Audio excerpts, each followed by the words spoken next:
Okay, so 6F. Start from a new thing. We will start to talk about the units first. Okay, as we learn length and we learn surface area, we start with the units.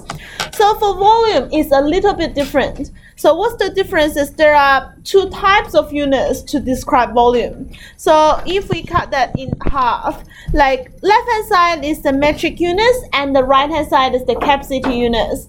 Okay, so what's the distance between them?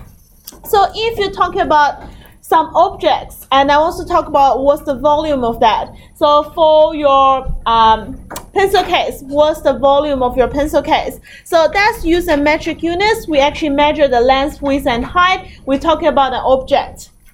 But capacity units is talking about amount of, normally it's the liquid in your like water bottle or in the cup. So how much water it can contain in your water bottle. So it will be a little bit strange if you talk about I can put 500 centimeters cubed of water in that bottle. So instead of that, we're using the liters and milliliters, like 500 mils of the Coke in that bottle, or like it's a liter of the milk. Okay, it's a liter of the milk. So it's normally talking about the liquid, okay, for the capacity units. So the conversion between those units. So first of all, do you remember how we learned the surface area? So if we say there is 1 meter equals to 100 centimeter, then we say 1 meter square will equals to 100 squared centimeter squared. So we squared everything. That's when we convert between the area units. So it will be the same idea to convert between the volume units. Okay, so for the volume units, we have like kilometer cube to meter cube. Okay, kilometer cube to meter cube. So 1 kilometer equals to 1,000 meters. Then we cube everything. So 1 kilometer cube equals to 1,000 meter cube. So we cube that. That's how we convert between kilometer cube and meter cube. So that's 1 kilometer cube equals to, that's 10 to the power of 3. And then you go to another power of 3. It's 10 to the power of 9 meter cube. Okay, so quite a lot of zeros. So it's 10 to the power of 9 meter cube. So 1 kilometer cube equals to 10 to the power of 9 meter cube. So same idea. 1 meter equals to 100 centimeter. Okay, 1 meter equals to 100 centimeter. Therefore, 1 meter cube equals to 100 centimeter cube. So that's 10 to the power of 6. And similarly, 1 centimeter equals to 10 milliliter. So 1 centimeter cube equals to 10 cubed milliliter cubed. So if I can write that 1 kilometer cube, not one, like kilometer cube to meter cube to centimeter cube, it's a bit long, meter cube, centimeter cube, and millimeter cube. So we times 10 to the power of 9 times 10 to the power of 6 and times 10 to the power of 3. Okay, we go that direction. If we go back, we divide by 10 to the power of 3, we divide by 10 to the power of 6, we divide by 10 to the power of 9. Okay, so very similar to what we have learned for the length and area units. And the special one is the capacity units for volume. So you know, like if you talk about how much water you can put into that bottle, that is talking about the volume of the water. So we have like the common one is mils, like milliliters and liters. We also have like two larger units, like 1 liter. If you have like a bottle for Coke, like you know the 1 liter Coke bottle, like it's about this large, okay, that large. So it's not a really big unit. So we have another 2 larger units to talk about the capacity. So if you talk about the waters in the swimming pool, that will, if you use liters to talk about it, it's like a lot of liters. So we have another 2 units, is the kiloliter and the megaliter. Okay, the kiloliters and the megaliter. So what's kiloliters? Okay, what's kilometers? Kilometers is 1,000 meter, right? The kilo means 1,000 meters. So kiloliters will means that's 1,000 liters. The K means kilo. The kilo will give you 1,000. That's amount of 1,000. So when I say a kiloliter, that's actually 1,000 liters. So 1 kiloliter will be 1,000 liter. That's exactly the same as 1 kilometer equals to 1,000 meters. The K, lowercase k, means kilo. Kilo is 10 to the power of 3. That's 1,000. Okay, so megaliter, mega is another thing. We haven't really learned mega before, but mega will be 10 to the power of 6. Okay, it will be 10 to the power of 6. So that 1 megaliter actually is 10 to the power of 6 liters, and that's 10 to the power of 3 kiloliters. So that's two larger units. But how can we connect metric units and then capacity units together? So the connection bit is the centimeter cube. So 1 centimeter cube will equals to 1 milliliters. Okay, if you have a cube, like rectangle, 1 times 1 times 1 cuboid, so we put water inside, that's exactly 1 milliliters. Okay, 1 times 1 centimeter times 1 centimeter times 1 centimeter, have the square box, that capacity will be 1 milliliter. So we use that units to connect capacity units and the metric units together. So we have, like, it's interesting here. For metric units, we can see from here to here is 10 to the power of 9, from here to here is 10 to the power of 6, there to there is 10 to the power of 3, like it's all different. But for megaliter to kiloliter to liter and to milliliter, they all 10 to the power of 3. Okay, to convert between those units, capacity units is all 10 to the power of 3. When you go back, it's all divided by 10 to the power of 3.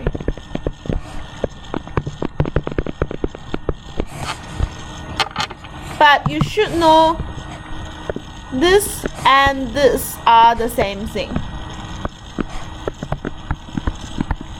They have the same size, okay, the same volume. They have the same volume, so they are the same thing. It's a little bit complex compared to the area and length units, but it should be fine.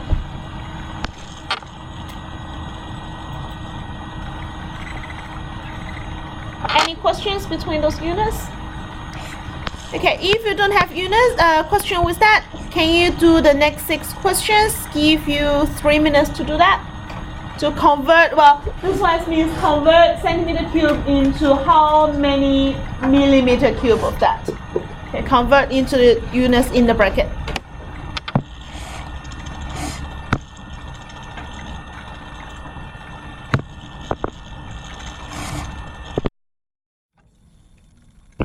Alright, so convert the following into the units given in the brackets. So first of all, 2 centimeter cube to milliliter cube.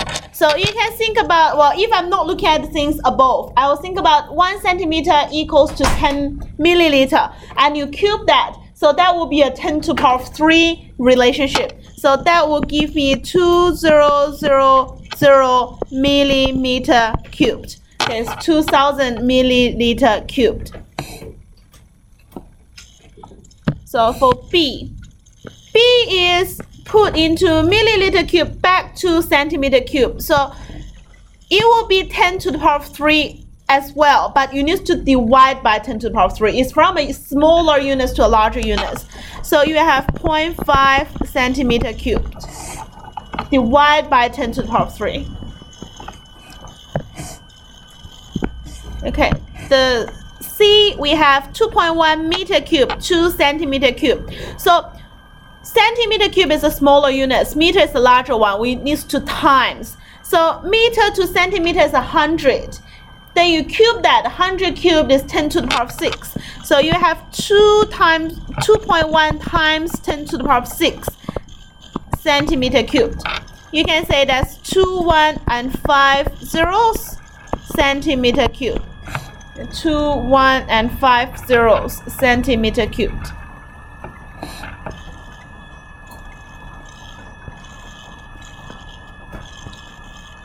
For D, so that's 210,000 centimeter cubed to liters. Okay, one is metric units and the other one is the capacity units. I need to find the connection in between them first. So centimeter cubed will be the same as the mil.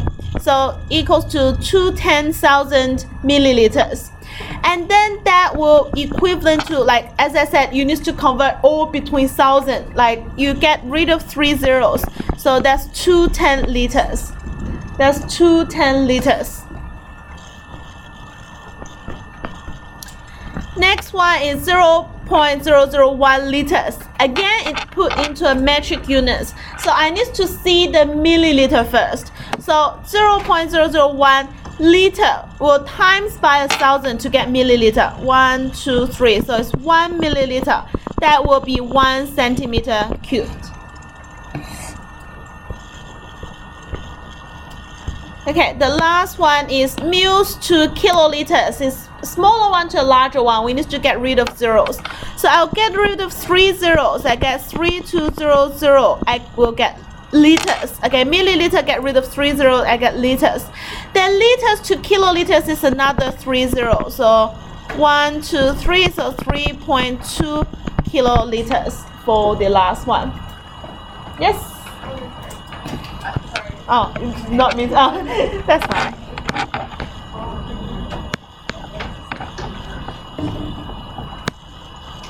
Okay, so that's the units. And the second thing we're going to talk about is the volume of an object.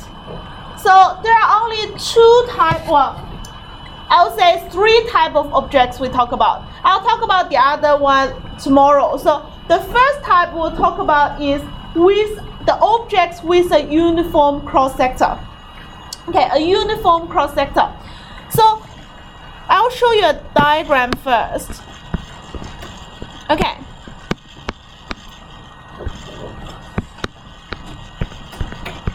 For this object, okay, doesn't matter how I can cut it.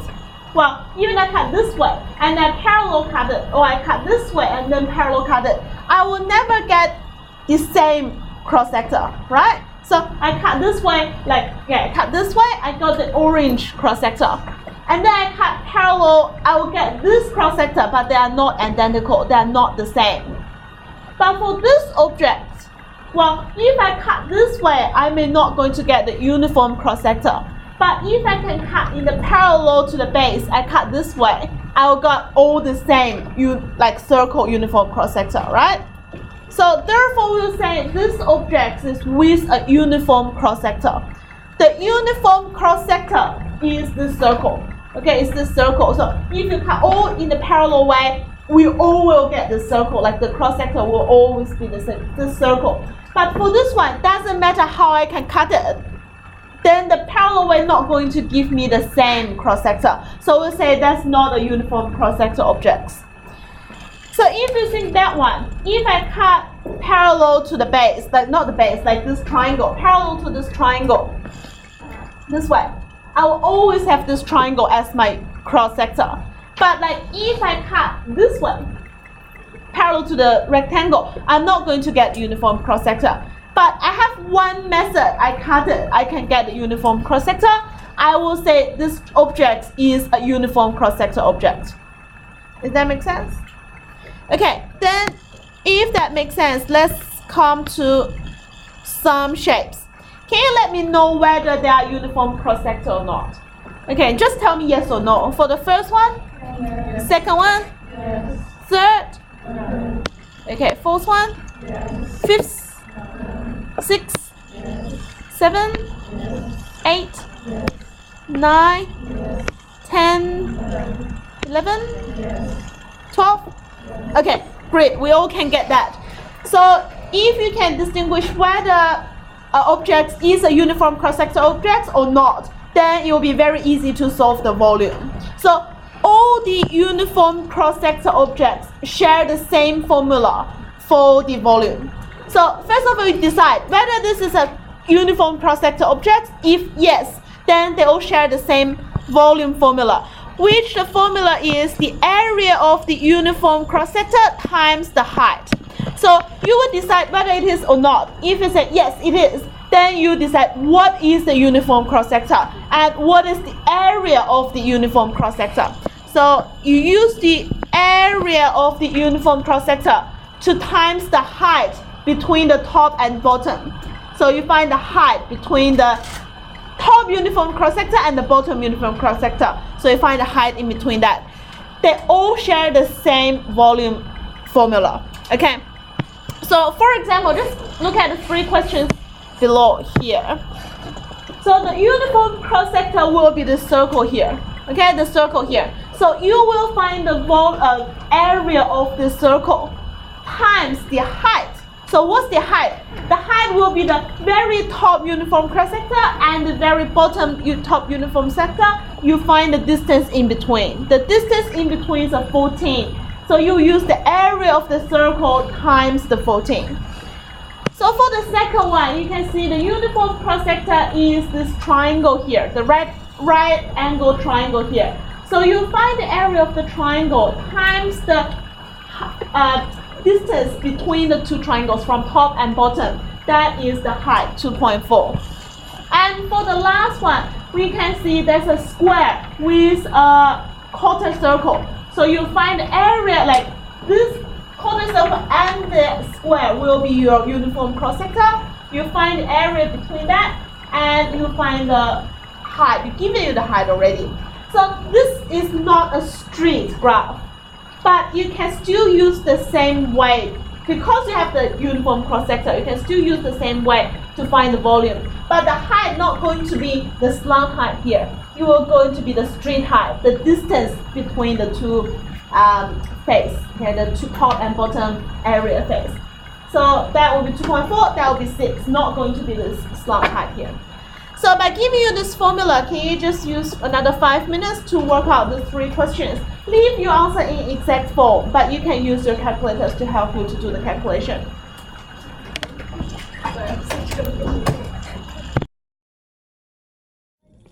Alright everyone, let's check answer together. So for the first one, you should be aware that's the diameter, not the radius. So radius will be 6 meters. And then you find the area for the circle is pi r squared, which gives you 36 pi. And the height is 14. So 36 pi times 14, we have 504 pi meter cubed. Again, it's not asking you to put into decimal places. You should leave your pi as the exact values. So that's the first one. For the second one, well, we have it's a triangle, but it's just a right angle triangle, which is really easy to deal with. So it's just a half base times height. It's a half 0.7 times 0.2, and we got 1.02 millimeter squared for the area of the triangle. And then we further times 2.4 for the height, and we'll have 2.448 millimeter cubed as the volume for the second one. For the third one, like it's a little bit tricky compared to the first 2. So first of all, we don't have that. We have, you can see that's a square. Why is a square? Because that's a right angle triangle.